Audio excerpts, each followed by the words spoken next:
В Якутске прошли мероприятия, посвященные 90-летию со дня рождения Тараса Десяткина, выдающегося промышленника и политического деятеля республики. Так, накануне была открыта мемориальная доска его имени, а в музее Ярославского открылась выставка «Золото, алмазы и моя жизнь». Репортаж Кристины Якуповой.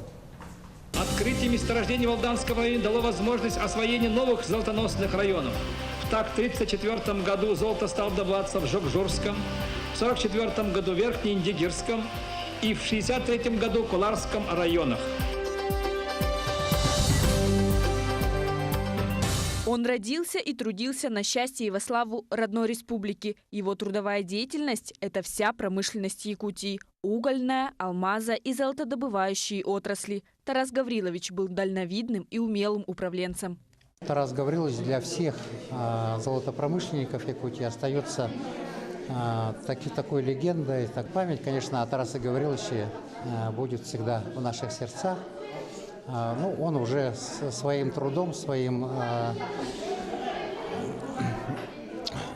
деятельностью он уже оставил такой неистираемый след, который будет навеки сохраниться в истории республики нашей. В Якутском музее имени Ярославского открылась выставка «Золото, алмазы и моя жизнь», посвященная 90-летию со дня рождения выдающегося деятеля. На выставке представлены личные вещи Тараса Гавриловича. Это памятные медали, свидетельства, грамоты, дипломы, фотографии, а также материалы из фонда музея «Золото Якутии». 90-летию Тараса Гавриловича была организована правительственная комиссия у нас в республике. И эти работы начались уже где-то в декабре. Но, к сожалению, Тарас Гавриловича скоропостижно не стало. И, несмотря на это, Совет старейшин и оргкомитет, который был тогда создан, они решили довести это дело до логического завершения. И сегодня вот мы присутствуем на открытии выставки. За время работы Тараса Гавриловича была создана мощная производственно-техническая база и социальная инфраструктура, которая позволила добыть 760 тонн золота. Была проделана огромная работа, построены крупные объекты. Все это определило развитие республики на долгие годы. Все эти достижения производственные и так далее, они были основаны на воспитании, обучении кадров. Он первый, призвал местные кадры, ребят из сел, чтобы они стали механизаторами золотодобывающей отрасли. Надо обратить внимание на возрождение производства. Только через производство будет полноценный бюджет. Для этого, конечно, должно быть отношение не прохладное, а более внимательное. Потому что все зависит от того, как говорится,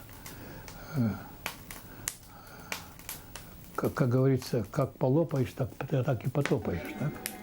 Как отец, аксакал горнодобывающей отрасли, ювелирного производства республики, он был и остается примером для подражания молодому поколению промышленников и руководителей.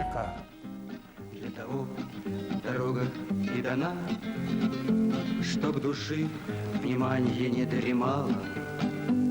Человеку важно знать немало, оттого дорога и длинна. Человеку важно знать свой дом, весь свой дом, а не один свой угол. Этот дом замусорен и кругл, чердаки в нем крыты белым льдом.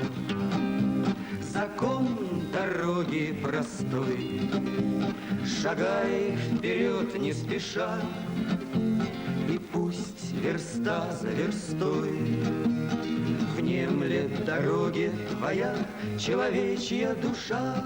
Кристина Якупова, Николай Необутов, Якутск.